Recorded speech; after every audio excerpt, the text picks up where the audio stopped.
Hi guys, welcome back to my YouTube channel. ಎಲ್ಲರೂ ಹೇಗಿದ್ದೀರಾ? ನೀವೆಲ್ಲರೂ ತುಂಬ ಚೆನ್ನಾಗಿದ್ದೀರಾ ಅನ್ಕೊತಾ ಇದ್ದೀನಿ. ಹಾಗೆ ನಾನು ಇವತ್ತು ಡೈಲಿ ಬ್ಲಾಗ್ನ ಮಾಡ್ತಾ ಇದ್ದೀನಿ. ಇವತ್ತು ಸಂಡೇ, ಸೊ ನಾನಿವತ್ತು ಈವ್ನಿಂಗಿಂದ ಬ್ಲಾಗ್ನ ಸ್ಟಾರ್ಟ್ ಮಾಡ್ತಾ ಇದ್ದೀನಿ. ಸೊ ಇವತ್ತು ನಂದು ಫಾಸ್ಟಿಂಗ್ ಕೂಡ. ಹಾಗೆ ನನ್ನ ವೆಯ್ಟ್ ಲಾಸ್ ಚಾಲೆಂಜಲ್ಲಿ ಇವತ್ತು ಡೇ 25. ಸೊ ಬೆಳಗ್ಗೆಯಿಂದ ನಂದು ಇವತ್ತು ನಮ್ಮ ಅತ್ತೆ ಮಾವದು ಪೂಜೆ ಇರೋದಕ್ಕೆ ಸೊ ಫಾಸ್ಟಿಂಗ್ ಇದ್ದೀನಿ. ಸೊ ಅವ್ರದ್ದು ಎಡೆವರೆಗೂ ಸಂಜೆವರೆಗೂ ಏನೂ ತಿನ್ನಲ್ಲ, ಬರೀ ಲಿಕ್ವಿಡ್ ಆ ಥರ ತೊಗೊತೀನಿ, ಜ್ಯೂಸಸ್ ಈ ಥರದ್ದು. ಬೆಳಗ್ಗೆ ಬಂದುಬಿಟ್ಟು ಸೊ ಮಾಮೂಲಿ ಒಂದು ನಲ್ಲಿಕಾಯಿ ಜ್ಯೂಸ್ ಕುಡಿದಿದ್ದೆ ಬೆಳಗ್ಗೆ ಖಾಲಿ ಹೊಟ್ಟೆಗೆ. ಅದಾದಮೇಲೆ ಮಧ್ಯಾಹ್ನ ಒಂದು ವಾಟರ್ ಮಿಲನ್ ಕುಡಿದೆ. ಸೊ ಇವಾಗ ಅಡುಗೆಗೆಲ್ಲ ರೆಡಿ ಮಾಡ್ಕೋಬೇಕು. ಇವತ್ತು ನಾನ್ ವೆಜ್ ಇರುತ್ತೆ. ಸೊ ಎಡೆ ಇಟ್ಟ ಆದಮೇಲೆ ಸೊ ನಂದು ಊಟ ಇರುತ್ತೆ. ಹಾಗಾಗಿ ಇವತ್ತು ಕಂಪ್ಲೀಟಾಗಿ ಒಂಥರ ಡಿಟಾಕ್ಸ್ ಡೇ ಥರ ಆಗಿಬಿಡುತ್ತೆ. ಅಂದರೆ ಒಂದೊತ್ತು ಊಟ, ಸಂಜೆ ಪೂಜೆ ಎಲ್ಲ ಮುಗಿದ್ಮೇಲೆ ಒನ್ ಟೈಮ್ ಊಟ ಮಾಡ್ತೀನಿ. ಬೆಳಗ್ಗೆಯಿಂದ ಕೆಲಸ ಜಾಸ್ತಿ ಇತ್ತು, ಹಾಗಾಗಿ ನಾನು ವೀಡಿಯೋನ ಮಾಡ್ಕೊಳ್ಳೋಕ್ಕೆ ಹೋಗಲಿಲ್ಲ. ಅದು ಇದು ತರೋದಾಗಿರ್ಬೋದು, ಎಲ್ಲ ಥರದ್ದು ಇವತ್ತೇ ಇಟ್ಕೊಂಡಿದ್ವು. ಸೊ ನೆನ್ನೆ ಮನೆ ಹತ್ರ ಹೋಗಿದ್ವಲ್ಲ, ಅಲ್ಲಿಂದ ಬಂದಿದ್ದೆ ಲೇಟ್ ಆಯಿತು. ಹಾಗಾಗಿ ಎಲ್ಲ ಇವತ್ತೇ ರೆಡಿ ಮಾಡ್ಕೊಂಡಿದ್ದು ಪೂಜೆಗೆ. ಸೊ ಇವಾಗ ಅಡುಗೆ ಮಾಡೋದಕ್ಕೆ ಎಲ್ಲ ರೆಡಿ ಮಾಡ್ಕೊಂಡಿದ್ದೀನಿ. ಅಲ್ಲಿ ನಾನ್ ವೆಜ್ ಮಾಡಬೇಕು.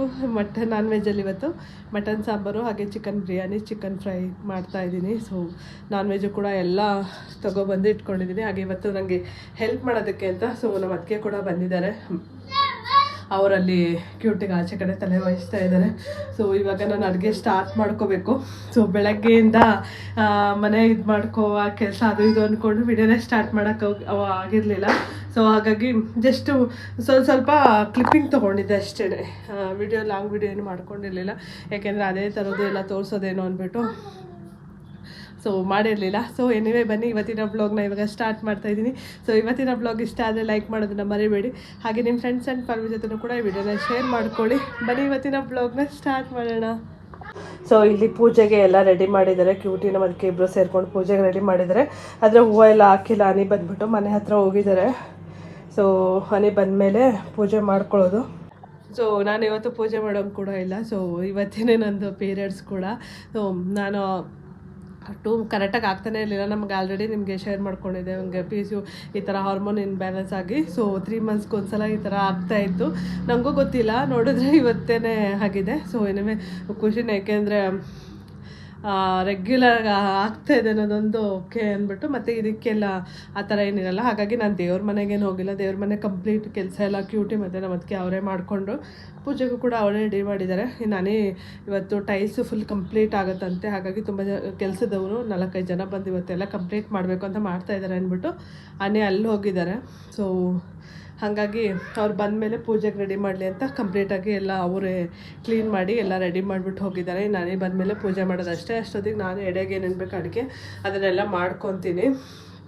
ಸೊ ಇದನ್ನು ಈ ಟೈಮಲ್ಲಿ ಹಾಗೆ ಮಾಡ್ಬೋದಾ ಅಂತ ಹೇಳಿದ್ರೆ ಆಬ್ವಿಯಸ್ಲಿ ಅದು ಯಾರಿಗೂ ಗೊತ್ತಿರಲ್ಲ. ಬಟ್ ಇವತ್ತು ನಾವು 1ನೇ ತಾರೀಕೆ ಮಾಡಬೇಕು. ಹಾಗಾಗಿ ರೆಗ್ಯುಲರಾಗಿ ವರ್ಷನೂ 6 ವರ್ಷದಿಂದನೂ ನಾವು ಕರೆಕ್ಟಾಗಿ 1ನೇ ತಾರೀಕಿಗೆ ಮಾಡ್ತೀವಿ. ಸೊ ಇವತ್ತು ನಾವೆಲ್ಲ ರೆಡಿ ಮಾಡ್ಕೊಂಡಿದ್ದು. ಅದಾದಮೇಲೆ ಹಂಗಾಯ್ತಲ್ವ, ಮತ್ತು ಇನ್ನೇನು ಸ್ಕಿಪ್ ಮಾಡೋಕ್ಕಾಗಲ್ಲ, ಮಾಡಲೇಬೇಕು. ನಾವು ವರ್ಷ ನಾವು ಅಂದ್ಕೊಂಡಿದ್ದೀವಿ ನಾವಿರೋ ತನಕನೂ ವರ್ಷ ಅವರಿಗೆ ಈ ಟೈಮಲ್ಲಿ ಎಡೆ ಇಡಬೇಕು ಅಂತ. ಹಾಗಾಗಿ ಮಾಡ್ತಾಯಿದ್ದೀವಿ. ಬನ್ನಿ ಏನಂತಂದಿದ್ದೀನಿ ತೋರಿಸ್ತೀನಿ. ಹಾಗೆ ಇಲ್ಲಿ ಚಿಕನ್ನೆಲ್ಲ ತೊಳೆದು ಇಟ್ಟಿದ್ದೀನಿ. ಸೊ ಇಲ್ಲ 5 kg ಚಿಕನ್ ಇದೆ. ಹಾಗೆಯೇ ಮಟನ್ನು 3 kg ಏನೋ ಇದೆ. ಸೊ ಅದು ಕೂಡ ಎಲ್ಲ ನೀಟಾಗಿ ಎರಡೂ ತೊಳೆದಿಟ್ಟಿದ್ದೀನಿ. ತಂದ ತಕ್ಷಣವೇ ನೀಟಾಗಿ ತೊಳೆದಿಟ್ಕೊಂಡಿದ್ದೀನಿ. ಹಾಗೆ ಪಾತ್ರೆ ಕೂಡ ಎಲ್ಲ ಎತ್ತಿಟ್ಕೊಂಡಿದ್ದೀನಿ. ಸೊ ನಾವು ರೆಗ್ಯುಲರಾಗಿ ಚಿಕ್ಕ ಪಾತ್ರೆ ಯೂಸ್ ಮಾಡ್ತೀವಲ್ಲ, ಹಾಗಾಗಿ ಇವತ್ತು ಸ್ವಲ್ಪ ಜಾಸ್ತಿ ಮಾಡೋದಲ್ವ, ಒಂದು 10-12 ಜನ, ಒಂದು 15 ಜನ ಆಗ್ತೀವೇನೋ. ಸೊ ಹಾಗಾಗಿ ಅವ್ರಿಗೆಲ್ಲ ಅಡುಗೆ ಮಾಡಬೇಕಲ್ಲ. ಸೊ ಸ್ವಲ್ಪ ದೊಡ್ಡ ಪಾತ್ರೆಗಳನ್ನ ಎತ್ತಿಟ್ಕೊಂಡಿದ್ದೀನಿ. ಇವಾಗ ಅಡುಗೆ ಕೆಲಸನ ಸ್ಟಾರ್ಟ್ ಮಾಡಬೇಕು. ಇವಾಗ ಆಲ್ರೆಡಿ 3:30 ಆಗ್ತಾಯಿದೆ. ನಾವು ಎಡೆ ಎಲ್ಲ ಇಟ್ಟೋದು ಸಂಜೆಗೆ. ಸೊ ಅಷ್ಟೊತ್ತಿಗೆ ನಾನ್ ವೆಜ್ ಅಲ್ವಾ, ಬೇಗ ಆಗ್ಬಿಡುತ್ತೆ. ವೆಜ್ ಆದರೆ ಸ್ವಲ್ಪ ಲೇಟು ನನಗೆ, ಸ್ಪೆಷಲಿ ವೆಜ್ ಮಾಡೋದು ಅಂದರೆ ಸ್ವಲ್ಪ ನನಗೆ ಲೇಟ್ ಆಗುತ್ತೆ. ಬಟ್ ನಾನ್ ವೆಜ್ ಎಲ್ಲ ಆದರೆ ನಾನು ಬೇಗ ಮಾಡಾಕ್ಬಿಡ್ತೀನಿ. ಅದಕ್ಕೇ ಸೊ ಅಡುಗೆನ ಕೂಡ ಲೇಟಾಗಿ ಸ್ಟಾರ್ಟ್ ಮಾಡ್ಕೊತಾ ಇದ್ದೀನಿ. ಎನಿವೇ ಬನ್ನಿ ಸ್ಟಾರ್ಟ್ ಮಾಡೋಣ ಇವಾಗ ಅಡುಗೆ ಕೆಲಸನ. ಇಟ್ಬಿಟ್ಟು ಚಿಕ್ಕದಾಗಿ ಕಟ್ ಮಾಡಿ ಸಾಂಬಾರಿಗೆ ರುಬ್ಕೊಂಡು ಹಂಗೆ ಮಿಕ್ಸಿ ಬೇರೆ ಆಯ್ತು. ಫಸ್ಟ್ ಮಸಾಲೆಗಳೆಲ್ಲ ರೆಡಿ ಮಾಡ್ಕೊಬಿಡೋಣ ಅಂದ್ಬಿಟ್ಟು ಸೊ ನಾನೆಲ್ಲ ಇಲ್ಲಿ ರೆಡಿ ಮಾಡ್ಕೊತಾ ಇದ್ದೀನಿ. ಹಾಗೆ ನನಗೆ ಅದಕ್ಕೇನೋ ಕೂಡ ಹೆಲ್ಪ್ ಮಾಡ್ತಾ ಇದ್ದಾರೆ.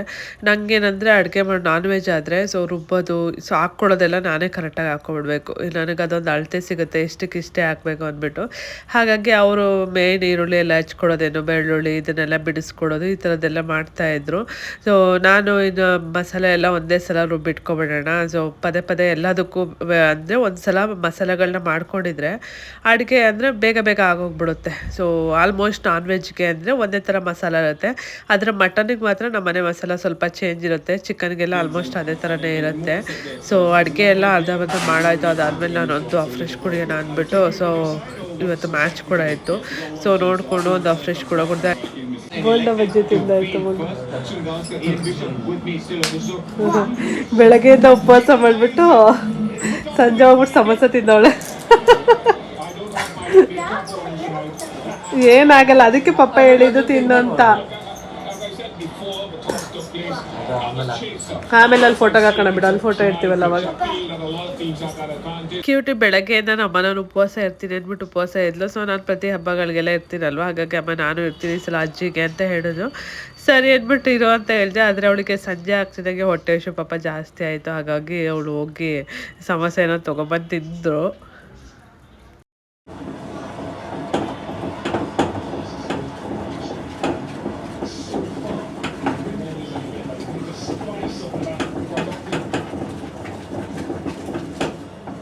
ಸೊ ಅಡುಗೆ ಎಲ್ಲ ಮಾಡಾಯ್ತು. ಲಾಸ್ಟಿಗೆ ಇವಾಗ ಮುದ್ದೆ ಮಾಡ್ಕೊತಾ ಇದ್ದೀನಿ. ಮುದ್ದೆ ಒಂದು ಮಾಡಿದ್ರೆ ಎಲ್ಲ ಆಯಿತು, ಬೇಗ ಬೇಗನೆ ಆಯಿತು. ನಾನು ಯಾವಾಗಲೇ ಹೇಳಿದ್ನಲ್ವ, ನಾನ್ ವೆಜ್ ಆದರೆ ಬೇಗ ಮಾಡಾಕ್ತೀನಿ, ವೆಜ್ ಆದರೆ ಸ್ವಲ್ಪ ಲೇಟು ನಂದು. ಸೊ ಎಲ್ಲ ಐಟಮ್ನ ಮಾಡೋ ಅಷ್ಟೊತ್ತಿಗೆ ಲೇಟ್ ಆಗ್ಬಿಡುತ್ತೆ. ಬಟ್ ನಾನ್ ವೆಜ್ಜಲ್ಲಿ ಬೇಗ ಬೇಗ ಮಾಡಿಬಿಡ್ತೀನಿ. ಸೊ ಇವಾಗ ಫೈನಲ್ ಲಾಸ್ಟ್ ಒಂದು ಮುದ್ದೆ ಒಂದಾದರೆ ಸೊ ಆಯಿತು. ಅಲ್ಲದೆ ಪೂಜೆಗೆಲ್ಲ ರೆಡಿ ಮಾಡ್ಕೊತಾ ಇದ್ದಾರೆ. ಪೂಜೆಗೆಲ್ಲ ರೆಡಿ ಮಾಡಿಕೊಟ್ಟಿದ್ರು. ಇವಾಗ ಅವ್ರು ಪೂಜೆ ಮಾಡೋದಕ್ಕೆ ಅಂತ ಎಲ್ಲ ಪ್ರಿಪೇರ್ ಮಾಡ್ಕೊತಾ ಇದ್ದಾರೆ.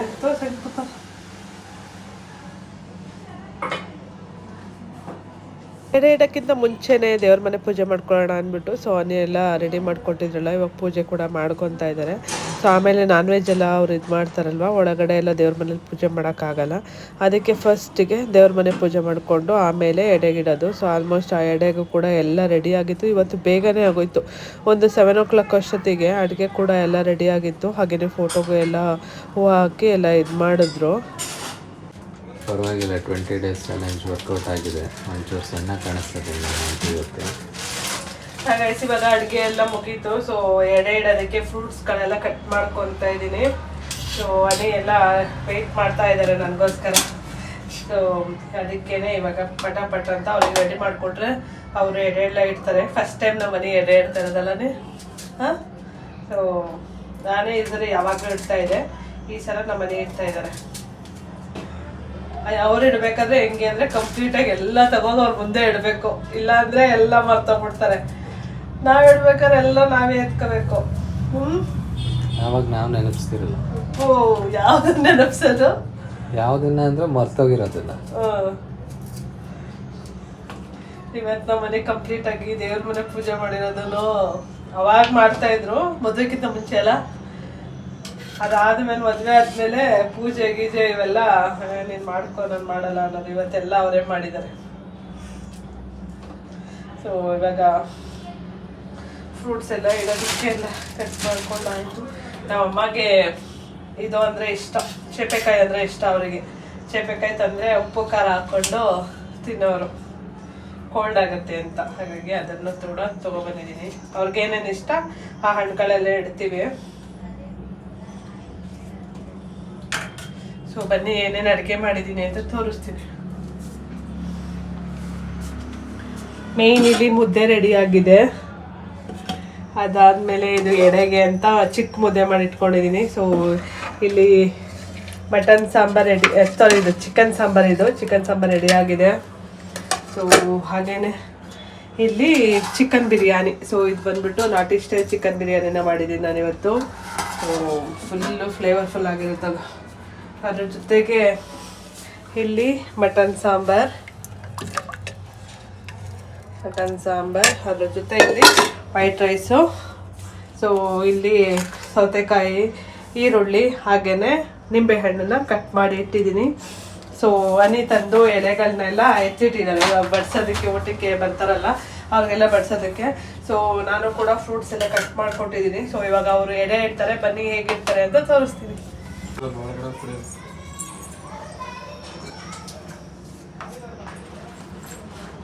ಈ ಡೇ ಬಂದ್ಬಿಟ್ಟು ನಮ್ಮ ಮನೆ ಫುಲ್ಲು ಒಂಥರ ಬೇಜಾರಲ್ಲೇ ಇರ್ತಾರೆ. ನಾವು ಆದಷ್ಟು ಅವರನ್ನು ಬೇಜಾರಲ್ಲಿ ಇಡಬಾರ್ದು ಅನ್ನೋದಕ್ಕೋಸ್ಕರ ಅದು ಇದು ಮಾತಾಡ್ಕೊಂಡಾಗಿರ್ಬೋದು, ಅವ್ರನ್ನ ಡೈವರ್ಟ್ ಮಾಡೋದಕ್ಕಾಗಿರ್ಬೋದು, ಅದು ಇದು ಕೆಲಸ ಬೇರೆದು ಮಾಡಿಸೋದು, ಈ ಥರದ್ದೆಲ್ಲ ಮಾಡ್ತಾ ಇರ್ತೀವಿ. ಬಟ್ ಏನೇ ಆದರೂ ಅದೊಂದು ನೋವಂತ ಇದ್ದೇ ಇರುತ್ತೆ. ಸೊ ಯಾಕೆಂದರೆ ಬ್ಯಾಕ್ ಟು ಬ್ಯಾಕ್ ಅಪ್ಪ ಅಮ್ಮನ ಕಳ್ಕೊಂಡೆ ಒಂದೊಂದು ವರ್ಷ ಗ್ಯಾಪಲ್ಲಿ. ಸೊ ನಮ್ಮ ಮಾವ ಫಸ್ಟ್, ಅದಾದಮೇಲೆ ಒಂದು ವರ್ಷ, ಕರೆಕ್ಟಾಗಿ ಒಂದು ವರ್ಷಕ್ಕೆ ನಮ್ಮ ಅತ್ತೆ ತೀರ್ಕೊಂಡ್ರು. ಸೊ ಅದು ತುಂಬಾ ಅವ್ರಿಗೆ ನೋವು ಜಾಸ್ತಿನೇ ಇದೆ. ಸೊ ಅವರು ಅಪ್ಪ ಅಮ್ಮ ಅಂದರೆ ಸಖತ್ ಇಷ್ಟ ಅವನಿಗೆ. ಸೊ ನಾನು ನೋಡಿರೋದ್ರಲ್ಲಿ ತುಂಬ ಅಪ್ಪ ಅಮ್ಮನ ಕೇರ್ ಮಾಡಿ ತುಂಬ ಪ್ರೀತಿಯಿಂದ ನೋಡ್ಕೊತಾ ಇದ್ರು. ಮೇ ಬಿ ದೇವರು ಅಂಥವ್ರಿಗೆ ಏನೋ ಬೇಗ ಎಲ್ಲ ಕಿತ್ಕೊಬಿಡ್ತಾರೆ. ನಾನು ಇನ್ನೂ ಕೆಲವೊಬ್ಬೊಬ್ರು ನೋಡಿದ್ದೀನಿ ಅಪ್ಪ ಅಮ್ಮ ಅಂದರೆ ಕೇರೇ ಮಾಡಲ್ಲ ಅಂತ ಎಲ್ಲ. ಅವ್ರು ಆರಾಮಾಗಿ ಪಾಪ ಅವ್ರು ಹೇಗೋ ಕಷ್ಟಪಟ್ಕೊಂಡು 100 ವರ್ಷ ಆ ಥರ ಬದುಕ್ತಾ ಇರ್ತಾರೆ. ಬಟ್ ಆದರೆ ಇಲ್ಲಿ ನೋಡಿ ಎಲ್ಲ ಇತ್ತು. ಸೊ ನೋಡ್ಕೊಳ್ಳೋಕ್ಕೆ ಎಲ್ಲ ಥರ ಇದ್ರೂ ನಾವು ನಮ್ಮ ಅತ್ತೆ ಮಾವನ ಉಳಿಸ್ಕೊಳಕ್ಕಾಗಿಲ್ಲ. ನಾವು ಆದಷ್ಟು ತುಂಬಾ ಕಷ್ಟಪಟ್ಟು ಎಷ್ಟೆಷ್ಟೋ ಮಾಡಿದ್ವು. ಬಟ್ ಅವ್ರನ್ನ ಉಳಿಸ್ಕೊಳಕ್ಕಾಗಿಲ್ಲ. ಏನೂ ಮಾಡೋಕ್ಕಾಗಲ್ಲ, ನಮ್ಮ ಹಣೆ ಬರ ಅಂತಲೇ ಹೇಳ್ಬೋದು. ನಾವು ಅವ್ರ ಜೊತೆ ಇರೋವಂಥದ್ದು ಜಾಸ್ತಿ ದಿನ ಇರೋವಂಥದ್ದು ಅದೃಷ್ಟ ಮಾಡಿರಲಿಲ್ಲ. ಹಾಗೆ ನಮ್ಮ ಮಕ್ಕಳು ಕೂಡ ಅಷ್ಟೇ. ಕ್ಯೂಟಿ ಅಂದರೆ ಅವ್ರ ಅಜ್ಜಿಗೆ ಸಖತ್ ಇಷ್ಟ. ಅವ್ರ ಅಜ್ಜಿ ತಾತಗೆ ಕ್ಯೂಟಿ ಅಂದರೆ ಒಂಥರ ನಮ್ಮನ್ನು ಅವ್ರ ಮಗನ ಬೇಕಾದರೂ ಇದು ಮಾಡೋರು ಆದರೆ ಕ್ಯೂಟಿನೇ ಬಿಟ್ಕೊಡ್ತಾ ಇರಲಿಲ್ಲ. ಸೊ ಅವಳು ಫಸ್ಟ್ನೇ ಮೊಮ್ಮಗಳು, ತುಂಬ ಇಷ್ಟಪಟ್ಟು ಸೊ ಬೇಗ ಬೇಕು ಮಕ್ಕಳು ಅಂತ ತುಂಬ ಆಸೆ ಪಟ್ಟು ಆವಾಗ ಅವಳು ಹುಟ್ಟಿದ್ದು. ಸೊ ಅದಾದಮೇಲೆ ಕಂಪ್ಲೀಟಾಗಿ ಅವಳೊಂದು A to Z ಎಲ್ಲ ನೋಡ್ಕೊಂಡಿದ್ದು ನಮ್ಮ ಅತ್ತೆನೇ. ನಾನು ಜಸ್ಟು ಮಗುನ ಹತ್ತಿದಂತ ಹೇಳ್ಬೋದು. ಅದಾದಮೇಲೆ ಅವಳನ್ನ ನೋಡ್ಕೊಳ್ಳೋದು, ಅವಳಿಗೆ ತಿನ್ನಿಸೋದು, ಪ್ರತಿ ಸಲ ಅವರೇ ಎಲ್ಲ ಥರ ನೋಡ್ಕೊತಾ ಇದ್ರು. ಸೊ ಅವಳು ಅಂದರೆ ಸಖತ್ ಇಷ್ಟ.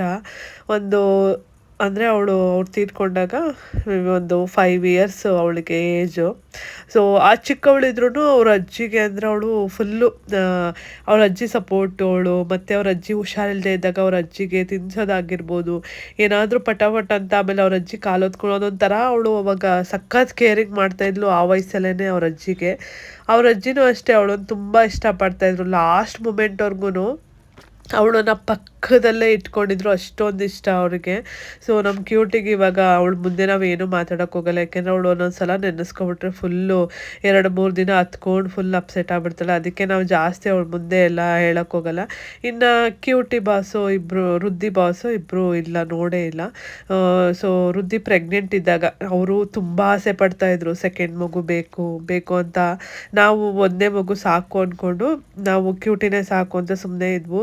ಅದಾದಮೇಲೆ ಇಲ್ಲ, ಇನ್ನೊಂದು ಮಗು ಬೇಕೇ ಬೇಕು ಅಂತ ನಮ್ಮ ಅತ್ತೆ ಮಾವ ಎಲ್ಲರೂ. ಸೊ ನಮ್ಮ ಅಮ್ಮ ಕೈಲೆಲ್ಲ ಎಳಿಸ್ತಾಯಿರೋ, ನೀವು ನೋಡಿ ಇನ್ನೊಂದು ಮಗು ಮಾಡ್ಕೊಳ್ಳೋದಕ್ಕೆ ಹೇಳಿ ಅಂತ. ಸರಿ ಅಂದ್ಬಿಟ್ಟು ಇನ್ನು ಅವರು ಹುಷಾರಿರ್ಲಿಲ್ವಲ್ಲ, ಅಟ್ಲೀಸ್ಟು ಮಗು ಇನ್ನೊಂದಾದರೆ ಇದಾಗ್ತಾರೆ, ಸ್ವಲ್ಪ ಆ ಯೋಚನೆ ಬಿಡ್ತಾರೆ ಅನ್ನೋದಕ್ಕೋಸ್ಕರ ನಾವು ಮತ್ತೆ ರುದ್ದಿದು ಪ್ರೆಗ್ನೆಂಟ್ ಇದೆ. ನಮ್ಮ ಅತ್ತೆ ತೀರ್ಕೊಂಡಾಗ ಆಲ್ಮೋಸ್ಟ್ ನಾನು 7 ಮಂತ್ ಪ್ರೆಗ್ನೆಂಟ್ ಇದ್ದೆ. ಸೊ ಆ ಟೈಮಲ್ಲೇ ಆದರೂ ನಾನು ಪ್ರೆಗ್ನೆಂಟ್ ಅಂತ ಗೊತ್ತಾಗಿ ನಮ್ಮ ಅತ್ತೆ ಅಂತೂ ಫುಲ್ಲು ಖುಷಿಪಟ್ಟಿದ್ರು. ಸೊ ಅವರಿಗೆ ತುಂಬ ಇಷ್ಟ ಆಯಿತು 2ನೇ ಮಗು ಆಗಬೇಕು, ಅದರಲ್ಲೂ ಎಕ್ಸ್ಪೆಷಲಿ ಗಂಡು ಮಗು ಆಗಬೇಕು ಅಂತ ಅವ್ರಿಗೆ ತುಂಬ ಇಷ್ಟ ಆಯಿತು. ಯಾಕೆಂದರೆ ಅವರು ನನ್ನನ್ನು ಹೇಗೆ ನೋಡ್ಕೊತಾ ಇದ್ದಾರೋ, ಸೊ ನನ್ನ ಮಗನ ನೋಡ್ಕೊಳ್ಳೋಕ್ಕೆ ಒಬ್ಬ ಮಗ ಬೇಕು ಅನ್ನೋದು ಅವ್ರು ತುಂಬ ಎಕ್ಸ್ಪೆಕ್ಟ್ ಮಾಡ್ತಾಯಿದ್ರು. ಸೊ ಅದಾದಮೇಲೆ ಅವ್ರು ತೀರ್ಕೊಂಡು ಒಂದು 3-4 ಮಂತ್ಸಿಗೆ ನಮ್ಗೆ ವೃದ್ಧಿ ಹುಟ್ಟಿದ್ದು. ಸೊ ಅದಾದಮೇಲೆ ನಾನು ಕೂಡ ಯೋಚನೆ ಮಾಡಿ ಅವರು ಏನು ಆಸೆ ಪಟ್ಟಿದ್ರು ಅದು ಆಗಲಿ ಅಂತಲೇ. ಸೊ ನಾವು ಮತ್ತೆ ಇನ್ನೊಂದು ಮಗು ಆಗಲಿ, ಯಾವ ಮಗುನಾದರೂ ಆಗಲಿ ಅಂದ್ಬಿಟ್ಟು 3 ಮಕ್ಳು ಇರಲಿ ಅನ್ನೋದಕ್ಕೆ ನಾವು ಟ್ರೈ ಮಾಡಿದ್ದು. ನಮ್ಮನ್ನ ಎಲ್ಲ ಕೇಳ್ತಾ ಇರ್ತಾರೆ, ಏನಕ್ಕೆ ಈ ಕಾಲದಲ್ಲಿ 3 ಮಕ್ಕಳನ್ನ ಮಾಡ್ಕೊಂಡ್ರಿ ಅಂತ. ನಮಗೇನು 3 ಮಕ್ಕಳಿದ್ದಾರೆ, ತುಂಬ ಇದು ಅಂತ ಏನಿಲ್ಲ. ನಮ್ಮ ಮನೆ ತುಂಬ್ದಂಗಿದೆ, ಖುಷಿ ಇದೆ. ಸೊ ನಮ್ಮ ಅತ್ತೆ ಮಾವೊಂದು ಕಡೆ ಆಸೆ ಅಂತಲೇ ಹೇಳ್ಬೋದು. ಅವ್ರಿಗೆ ತುಂಬಾ ಆಸೆ ಇತ್ತು, ಅದನ್ನು ಕೂಡ ಈಡೇರಿಸಿದ್ದೀವಿ ಅಂತಲೇ ಹೇಳ್ಬೋದು. ಇವಾಗ ಅವರು ಎಲ್ಲೋ ಒಂದು ಕಡೆ ನಮ್ಮನ್ನು ನೋಡಿ ಖುಷಿ ಪಡ್ತಾ ಇರ್ತಾರೆ. ಸೊ ನಮ್ಮದೊಂದು ತುಂಬ ಫ್ಯಾಮಿಲಿ ಅನ್ನೋದನ್ನು ನೋಡಿ ಖುಷಿ ಪಡ್ತಾ ಇರ್ತಾರೆ ಅನ್ನೋದು ನಮ್ಗನ್ಸುತ್ತೆ. ಸೊ ಇಲ್ಲಿ ಪೂಜೆ ಎಲ್ಲ ಆಯಿತು. ನಮ್ಮದು ಪೂಜೆ ಎಲ್ಲ ಇವತ್ತು ಬೇಗನೆ ಆಯಿತು, ಅಡುಗೆ ಎಲ್ಲ ಬೇಗ ಆಗಿತ್ತಲ್ಲ, ಹಾಗಾಗಿ ಒಂದು 7:15ಗೆಲ್ಲ ಪೂಜೆ ಎಲ್ಲ ಮುಗೀತು. ಸೊ ನಮ್ಮ 3 ಜನನು ಪೂಜೆ ಮಾಡಿದ್ರು. ಹಾಗೆಯೇ ವೃದ್ಧಿ ಅದನ್ನೇ ಕೇಳ್ತಾ ಇದ್ಲು, ಅಮ್ಮ ಅಜ್ಜಿ ತಾತನ ನೋಡೇ ಇಲ್ವಲ್ಲಮ್ಮ ಸೊ ಅಂತ. ಅದಕ್ಕೆ ಅವರಪ್ಪ ಫೋಟೋದಲ್ಲಿ ನೋಡು ಅಲ್ಲಿ ಹೇಗಿದ್ದಾರೆ ಹಾಗೇ ಇದ್ದಾರೆ ಅಂತ. ಸೊ ನಮ್ಮ ಕ್ಯೂಟಿ ಅಂತೂ ಅವ್ರ ಅಜ್ಜಿ ತಾತ ಅಂತ ಬಂದ ತಕ್ಷಣವೇ ಅದೊಂದು ಅವಳಿಗೆ ಬಂದ್ಬಿಡುತ್ತೆ. ಸೊ ಅವಳು ನಂಗೆ ಹೇಳೋಕ್ಕೆ ಆಗಲ್ಲ, ಅಷ್ಟು ಅವಳನ್ನ ಇಷ್ಟಪಡ್ತಾಯಿದ್ರು. ಅವಳು ಕೂಡ ಅಷ್ಟೇ ಇಷ್ಟಪಡ್ತಾಯಿದ್ಲು. ಎಂಡ್ ಆಫ್ ದ ಡೇ ನಾವು ಸಖತ್ತು ಮಿಸ್ ಮಾಡ್ಕೊತೀವಿ ಅಂತಲೇ ಹೇಳ್ಬೋದು. ಸೊ ತುಂಬ ಚೆನ್ನಾಗಿ ನನ್ನನ್ನು ಕೂಡ ನೋಡ್ಕೊತಾ ಇದ್ರು. ಒಂದು ಏನು ಹೇಳಬೇಕೋ ಗೊತ್ತಾಗ್ತಾಯಿಲ್ಲ. ಓಕೆ, ಸೊ ಅದೆಲ್ಲ ಆದಮೇಲೆ ಎಲ್ಲರೂ ಪೂಜೆ ಮಾಡಿ ಆಯಿತು. ಅನಿ ಕೈಲಿ ಫಸ್ಟು ಪೂಜೆ ಮಾಡಿಸಿ, ಅದಾದಮೇಲೆ ವೃದ್ಧಿ ಅಂದರೆ ವೃದ್ಧಿ ಕ್ಯೂಟಿ ಬಾಸಿ ಕೈಲಿ ಮಾಡಿಸಿ, ಅದಾದಮೇಲೆ ನಾನು ಕೂಡ ಪೂಜೆ ಮಾಡಿದೆ. ಸೊ ನಾನು ಪ್ರತಿ ಸಲ ನಾನೇನಾದರೂ ಹಬ್ಬ ಏನಾದರೂ ಮಾಡಿದಾಗ ಕೇಳ್ಕೊಳೋದು ಇಷ್ಟೇ, ನಾನು ಮಾಡಿರೋದ್ರಲ್ಲಿ ಏನಾದ್ರು ರಾಂಗ್ ಇದ್ದರೆ ಸೊ ಅದನ್ನೆಲ್ಲ ಇದು ಮಾಡಿಬಿಡಿ ಅಂತ. ನಂಗೆ ಬಟ್ ನಮಗೆ ಗೊತ್ತಿರಲ್ಲ, ನನಗೆ ನಾನು ಜಾಸ್ತಿ ಇದನ್ನೆಲ್ಲ ಶಾಸ್ತ್ರ ಈ ಸಂಪ್ರದಾಯ ಇದನ್ನೆಲ್ಲ ತಿಳ್ಕೊಳ್ಳೋದಕ್ಕೆ ಜಾಸ್ತಿ ಹೋಗಲ್ಲ.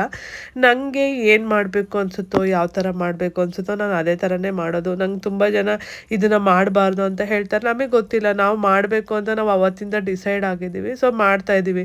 ಇದನ್ನು ಮಾಡಬಾರ್ದು, ಆ ಥರ ಎಲ್ಲ ಎಡೆ ಇಡಬಾರ್ದು, 2 ಸಲ ಅಮಾವಾಸ್ಯೆಗೆ ಮಾಡಿದ್ದನ್ನು ಮಾಡಬಾರ್ದು ಅಂತ ಹೇಳ್ತಾರೆ. ಬಟ್ ನಮಗೆ ಗೊತ್ತಿಲ್ಲ, ಸೊ ನಾವು ಮಾಡ್ತೀವಿ. ಅದು ನಮಗೊಂಥರ ಮಾಡಿಲ್ಲ ಅಂದರೆ ಅದು ಮನಸ್ಸಲ್ಲಿ ಒಂಥರ ಅನ್ನಿಸ್ತಾ ಇರುತ್ತೆ. ಅವ್ರು ನಮ್ಗೆ ಇಷ್ಟೆಲ್ಲ ಮಾಡಿಬಿಟ್ಟು ಹೋಗಿದ್ದಾರೆ, ನಾವು ಅವರಿಗೆ ಒಂದು ದಿನ ಅವ್ರನ್ನ ನೆನಪಲ್ಲಿ ಒಂದು 4-5 ಜನಕ್ಕೆ ಊಟ ಹಾಕೋದ್ರಿಂದ ಏನೂ ತಪ್ಪಿಲ್ಲ. ಸೊ ಅದು ಒಂದು ಒಳ್ಳೆ ಕೆಲಸ ಅಂತ ನಮ್ಗೆ ಅನಿಸುತ್ತೆ. ಹಾಗಾಗಿ ನಾವು ಬಿಡಲ್ಲ. ಸೊ ಜನ ಹೇಳೋರು ಏನಾದರೂ ಹೇಳ್ಕೊಳ್ಳಿ, ಸೊ ನಮಗೆ ಅನ್ನಿಸ್ಬೇಕಲ್ವಾ ಅದು ಅವ್ರು ಹೇಳ್ತಾರೆ ಸರಿನೋ ತಪ್ಪು ಅಂತ. ಗೊತ್ತಿಲ್ಲ, ಅದನ್ನ ತೊಗೊಳಕ್ಕಾಗ್ತಾಯಿಲ್ಲ. ನಾವು ಇರೋವರೆಗೂ ನಾವು ಮಾಡೋಣ. ಸೊ ನಾವು ಎಷ್ಟು ದಿನ ಇರ್ತೀವಿ ಗೊತ್ತಿಲ್ಲ, ಅಷ್ಟು ದಿನದವರೆಗೂ ನಮ್ಮ ಅತ್ತೆ ಮಾವನ ಹೆಸರಲ್ಲಿ ಒಂದು 4-5 ಜನ ಖುಷಿಯಿಂದ ಊಟ ಮಾಡಿ ಹೋದರೆ ಸಾಕು, ಅಷ್ಟೇ. ಇನ್ನೇನು ನಾವು ಜಾಸ್ತಿ ಎಲ್ಲ ಏನೂ ಮಾಡೋಕ್ಕಾಗಲ್ಲ. ನಮ್ಮ ಕೈಯಲ್ಲಿ ಏನಾಗುತ್ತೋ ಆ ಲೆವೆಲ್ಗೆ ನಾವು ಮಾಡ್ತೀವಿ. ಹಾಗೆಯೇ ನಮ್ಮ ಅತ್ತಿಗೆನೂ ಅಷ್ಟೇ, ಅವರು ಕೂಡ ಇದೇ ಫಸ್ಟ್ ಟೈಮು ಸೊ ನಮ್ಮ ಅತ್ತೆ ಮಾವನ್ನ ನೋಡ್ತಾ ಇರೋದು. ಹಾಗೆ ನಮ್ಮ ಮನೆ ಯಾವುದಾದ್ರೂ ಫಂಕ್ಷನ್ ಅಂದರೆ ಈ ಥರ ಪೂಜೆ ಗೀಜೆಗೆಲ್ಲ ಅಟೆಂಡ್ ಮಾಡಿರೋದು ಅವರು ಇದೇ ಫಸ್ಟ್ ಟೈಮು.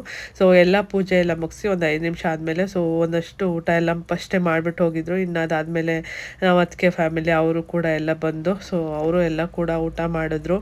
ಸೊ ಎಲ್ಲ ಚೆನ್ನಾಗಿ ಬಂದಿದೆ ಅಡುಗೆ ಅಂತ ಕೂಡ ಹೇಳಿ ಒಂದು ಕೂತ್ಕೊಂಡು ಊಟ ಮಾಡಿ ಎಲ್ಲ ಮಾತಾಡ್ಬಿಟ್ಟು ಹೋದರು. ಹಾಗೆ ನನ್ನ ಫ್ರೆಂಡ್ಸ್ ಕೂಡ ಬಂದಿದ್ದರು, ಅವರೆಲ್ಲ ಮೊದಲೇ ಊಟ ಮಾಡ್ಕೊಂಡು ಹೋದರು. ಇವರೆಲ್ಲ ಕೆಲ್ಸಕ್ಕೆ ಹೋಗಿ ಅವರೆಲ್ಲ ಬಂದು ಸ್ವಲ್ಪ ಲೇಟ್ ಆಗಿತ್ತು. ಹಾಗಾಗಿ ಅವರು ಒಂದು 10:30 ಆಗಿತ್ತೇನೋ ಆ ಟೈಮಲ್ಲಿ ಬಂದು ಊಟ ಮಾಡಿದ್ರು. ನಾನು ಇವತ್ತಿನ ಲಾಸ್ಟ್ ಮೀಲ್ನ ಎಷ್ಟೊತ್ತಿಗೆ ತೊಗೊಂಡೆ ಅಂದರೆ ಆಲ್ಮೋಸ್ಟ್ 11 ಆಗಿತ್ತೇನೋ ಆವಾಗ ತೊಗೊಂಡೆ. ಆಲ್ಮೋಸ್ಟ್ ಅಷ್ಟೊತ್ತಿಗೆ ಫುಲ್ಲು ಒಂಥರ ಸುಸ್ತಾಗಿ ಹೋಗಿತ್ತು. ಸೊ ಬೆಳಗ್ಗೆಯಿಂದ ನಿಂತ್ಕೊಂಡು ಓಡಾಡ್ಕೊಂಡೇ ಇದ್ನಲ್ಲ, ಅದರಲ್ಲೂ ಬೇರೆ ನಂದು ಫಸ್ಟೇ ಇದ್ದಿದ್ದರಿಂದ ಸ್ವಲ್ಪ ಒಂಚೂರು ಟಯರ್ಡ್ನೆಸ್ ಅನ್ನಿಸ್ತಾ ಇತ್ತು.